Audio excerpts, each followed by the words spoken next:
We are weeks away from Colorado's first spring practice. I will be following up with the athletic director, Rick George, on Monday to see if he's going to give me the access to show you guys one-on-one, 7-on-7, the live drills.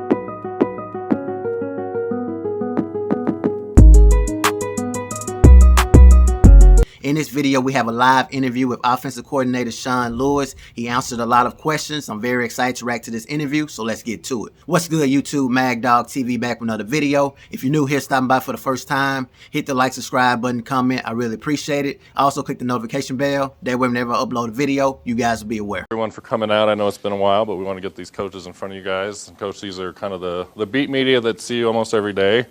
Awesome. I'll start with the first one and get you going, and then we can open up. Just how's your time in Boulder been so far? It's been great. You finally got the family settled out here a couple weeks ago, and unpacking boxes and getting to know the kids and teaching like crazy, and enjoying our time and getting to know the lay of the land. I can make it to the facility now without using GPS, so I think I'm making strides. And then if you can just introduce yourselves for him the first time, guys. Hi, Coach. Nikki Edwards with CU Sports Report. It's not often when a head coach takes an offensive coordinating position. Why did you decide to take this job? Yeah, I mean, it was a tremendous opportunity. I knew there'd be great things that were happening here, and the work that we had done at Kent State was second to none, and really proud of what we did there, but knew that for what I was after, what the opportunity was for my family and everything that this could provide for my family now and in the future is something I had to jump at. I'm going to pause the video right here and continue in a second. I just want to say something about that. It takes a lot of commitment for a head coach to step down to an offensive coordinator position. Tells us a lot about how much commitment Sean Lewis have in this program. Hey, Coach. Brian Howell from the Boulder Daily Camera.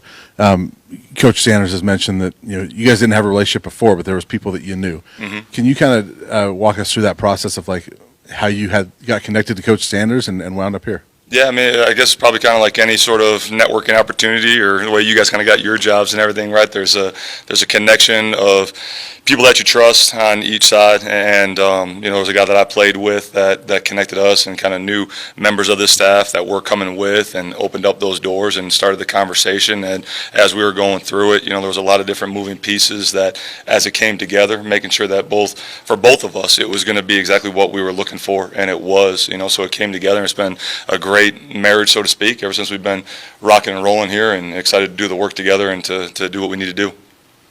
Jack Carlo, Buffalo's Wire. Kind of going off of Nikki's question there, I was wondering if you just talk about your time at Kent State and just what you learned there, how you can kind of apply some of those lessons to CU. Yeah, I mean, you learn when you sit down in that head coach's chair. You got no idea what that role is until you're in that chair. You think you have some answers, and you don't. And luckily, I got some great mentors that I've been able to reach out to and get some more insight from. Got scarred from those things in a good way, right? I'm proud of those scars, proud of what I learned, proud of how we had to continue to adapt and change and evolve and not just be stagnant, right, with what we were doing, but we continue to grow and learned a lot about that job and how we had to shape that. And as we get here, learning a lot about this opportunity and how we're going to have to build it and how we're going to have to grow it, so that we can get the immediate results that we're after. Hi, Coach. Adam Munster-Tiger from 24/7 Sports. You've made it no secret that you want to have a fast-tempo offense here. What are the keys when you're implementing an up-tempo scheme that help make that efficient? Yeah, great teachers, right? We're fortunate to have a great staff to where you can empower your staff to know the concepts, to understand the details and the techniques, so that they can be taught in a very clean and concise manner so that the kids can learn it, so that they can go apply and, think fast, know fast, do fast. We need high football IQ guys that are confident in what they're seeing and what they're doing so that they can, respond with discipline in the right way so that we can go execute some base level things that are really, really high level and get a ton of reps doing that so that over the long haul, whatever problems the defense show us, that we know the solutions and we can respond accordingly. It's not about what you know, it's who you know. The power of networking. What's interesting is that Sean Lewis and Coach Prime didn't have a relationship with each other until Colorado. And not only that, but you have a former head coach bringing coaching experience to your program. You have more than just Coach Prime coaching this team. You have over 244 years of coaching experience. I'm very excited to see this fast tempo offense with Shedeur Sanders, Zico, Jimmy Horn, Travis Hunter. Man, it's going to be very exciting to see this. Hello, Buffalo's Wire. Traditionally, CU's run the ball a lot, had some great ground games. How do you see your stable of running backs using the ground game to get that up-tempo attack going? Yeah, I mean, there's some Badger blood in me from where I played, right? And the years that we were at Kent State in 2021, we were the number 3 rushing team in the country, only behind 2 service academies. So we're going to run the football. When it comes to our offensive identity, we got to control what we can control. We have to own the line of scrimmage, and we have to maximize our calculated shots. So we need to establish a ground game. Without that, you become too one-dimensional, and you need to be able to have a punch and a counter punch. So we got to be able to throw it. We got to be able to run it. To say what we have in the stable right now, I don't know, because I haven't seen these kids play football just yet. I haven't watched any tape because I don't know what they were coached a year ago, and I want everyone to have a clean slate. I think it's one of the best things that we all can get at times is a fresh start and a clean slate, and I want to be able to evaluate our guys based off of what we're coaching them to do, and then how they're going to perform based off of what we're asking them to do, and then we'll figure out how those pieces come together. Hey, Sean, Tyler King, Denver Gazette. You brought Coach O'Boyle with you from Kent State. Why was that so important to you, and kind of what does he bring to your offense on coaching the offensive line group? Yeah, I mean, again, it goes back to the offensive philosophy, right, of controlling the line of scrimmage, and he's a guy that I've done great work with for the past 5 years. We've been in the foxhole together, and just in terms of implementing what we're going to do, to be able to have someone that already knows it from, the front 7 perspective, so that him, and our tight ends and Coach Brewster and Coach Flea, they can go off and kind of work in their silo a little bit, whether it be run or pass pro, and then I can work, with Coach Brett and the throw game, and we can get those things implemented. It just helps expedite the learning process. And again, also having someone, again, that, when you're coming into a situation where you're making new bonds and you're figuring out, the working relationships of how everything's going to go, to have someone up front. I mean, those big guys don't get enough, and you guys are going to get to meet Coach O'Boyle, and he ain't going to want to talk very much at all, but those guys make it go. You win the game up front in the trenches with the O-line and the D-line. I know everyone else gets the stats and everyone else gets the headlines, but if you don't keep those ball carriers clean, you don't keep the quarterback upright, all the X's and the O's don't matter whatsoever. So it was critical to have him with me here on this journey. Hey, Coach. Jake Schwanitz, DMVR Sports, right here. There you are. What's up? I'm curious, just who influenced your style of offense, either teams or coaches in your career?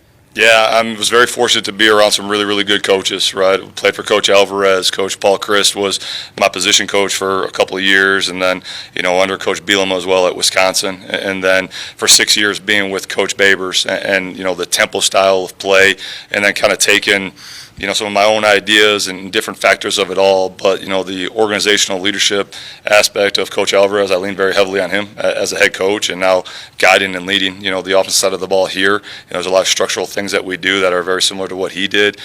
Coach Chris, from a game planning and play caller perspective, I knew I wasn't a very good player. You guys can look at the stats for all that. So I really picked his brain when we were together, because this is something that I knew that I wanted to get into, and I was fortunate for him to share some wisdom. And then, I'm not here if it's not for Coach Babers. He took me into his office and, hired me because I was a Chicagoland guy, and he was at Eastern Illinois, and again, saw something enough in me that he wanted to teach me. And from being with him as slot receiver coach to having all the receivers, and then to ultimately getting the opportunity to call it and coach the quarterbacks, and again, his tutelage, his guidance, and his perspective on life, has led me to this spot. Very inspirational, man, to just listen to this coach talk about his journey. All of these coaches have some sort of path to get to where they are today. Coach Prime talks about JSU, thanking them for the opportunity. You hear Coach Lewis thinking about this Coach Alvarez, and the list goes on and on. What I also love about Coach Lewis is that he's not buying into this film, a game film. He's going to go off of what he sees in person. This allows more competition and fair opportunities for those out there that may not have any stats or may not even have any film. So I love that about him, man. And if you are in the house at Colorado, whether you a 1-star or a 5-star, man, you should love what you hear. Hey, Coach Ryan Konigsberg, DNVR Sports. I'm curious what you think the biggest difference is between a successful and an unsuccessful play caller. It's a good question. I would say knowing your people, right? Knowing what's around you. I think at times we probably get a little bit too rigid as play callers to say, hey, this is who we are, this is what we're going to be, and this is how we go about it, as opposed to knowing and assessing what you have and how you need to play it. Because, again, at the end of the day, like, we can grab markers and go on these boards, and I feel pretty confident in X's and O and anyone that's in this room, right? But it's about the players. They make plays. Whatever we draw up, I mean, an expo marker is probably, 5 cents or whatever it is, right? Like, that's the worth of what it is. But players make plays, so you got to know your players, and you got to put them in a position to be successful, and you got to be able to know where they're at mentally and what they feel confident in doing, so that when you're in a defining moment where you got to have a play, you're able to play to their strengths, and they feel confident in doing it and executing it. Over here in the corner. Coach, Romy Bean, CBS Colorado, you talked about that offensive identity, but you got clean slate, haven't seen a lot of these players. So what are the keys to really fast-tracking that offensive identity so you're ready to roll by the fall? Yeah, I mean, again, just being clear and concise with our standards and expectations are, right? We want to define everything as best we can, and that's probably some of my journalism major coming out, to where words matter to me, so that when we're talking about a technique or a fundamental or a mindset, we're aligned and we're thinking about it through the same lens, and that there's not some guys going one direction or some guys going the other direction. So, there's going to be an attitude and a temperament and a mindset and a demeanor every single time we step inside the white lines of what the clear expectations are. And hopefully when y'all come and see practice, right, what it looks like, what it feels like, what it sounds like, and what you guys experience aligns with what we're saying. Otherwise, we got to do a better job coaching. Was it a difficult decision to part ways with Kent State? What was kind of your processes and assessing what you want to do next after talking with Coach Prime? It was one of the hardest decisions I've ever made. And, for anyone that was in that team meeting when I told my team at Kent, I mean, that was rough, and I wear my emotions on my sleeve, and it was very, very hard to do. And there was a lot of layers that went into the ultimate decision, but ultimately it came down to what was best for me and my family. And, that was something that me and my wife, many years ago, when we started garnering some attention for different opportunities, we put together a very set criteria of what it is that our family desires and what our non-negotiables were, and the city of Boulder and Colorado hit all those marks. And then obviously from a professional standpoint, that's a different set of criterias, and Coach Prime and the opportunity here hit that. And so it was extremely difficult, and we had to take the emotion out of it and do what was best for our family. I can imagine how difficult it was for Coach Lewis to leave Kent State to go to Colorado. Relationships that he had to leave with the players, with the coaches. It's bigger than just X's and O's. We're talking about relationships here as well.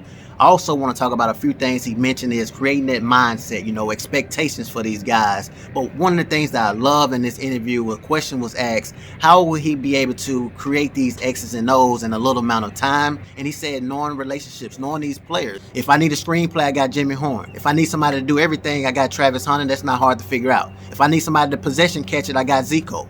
But having this type of knowledge is going to be key. That's the difference between going 1-11 and getting to a bowl game or even a championship that these guys won't. Two-part question on quarterbacks. You talk about playing with or working with Shedeur and how excited you are with that and what your impressions of him so far. Then also I'm curious, behind him there's very little experience, and how comfortable are you with that? And is there a thought process of maybe trying to add some experience before the season? Yeah, I mean, again, we'll get into the work to see what we have, and I'll be able to evaluate it to know if there's any sort of movement or anything that we need to do with that. I know all the guys in the room, are doing a really good job. They're hungry to learn right now, and there's, only so much we can do this time of year until we turn the page and get to spring ball. But the things that we can do, and the way that they're being attentive, and the way that they're stealing a little extra time on their own and getting extra work, I can tell that they're excited about what we're doing, the way the things that we're implementing it, and eager to really, get to a 20-hour work week with them during spring ball and really dive into the real work that winning requires, and obviously developing them as quarterbacks and the lifestyle that is. Hey, Coach, I know you said you haven't gotten to the film, but I just wanted to get your thoughts on Travis Hunter and how crucial of a piece he would be to your offense. Yeah, I mean, I think when Travis was coming out, right, well aware of him and, highly regarded as just kind of a great all-around football player. And again, great players make great coaches, and that's the reason why I'm sitting in front of you guys. I was fortunate to be around great players that bought into our vision, and the more great players that we can get, the better off we're going to be, and it kind of makes us be better coaches, So I'm excited to have him, and again, develop the other guys that are around him and the full members of this offensive unit, and that's our job, to pour into them, to challenge Travis and everyone that's in the room, and support them and develop them so they can become the best version of themselves. All right, thanks, Coach. Appreciate your time. Thank you, guys. So my final thoughts from a former football player's perspective. If I'm a player in Colorado right now, whether I'm a 0 or a 5-star, this is what I want to hear. I don't get favoritism vibes from any of these coaches. They don't care about the film. They care about what they see. Equal opportunity, and that's all you can ask for as a player. And he spoke about Travis Hunter, man. Of course, great players make great coaches, but players that's competing against Travis Hunter is going to get better as well because you're competing against greatness. And as I said before, Colorado do have that spring practice on March 19th. I will keep you guys updated when I hear more from the athletic director. It will be a great opportunity for me and you guys as well that has been following the channel. Get a chance to see my creativity in that setting. If you guys enjoyed the video, definitely like, subscribe to the channel.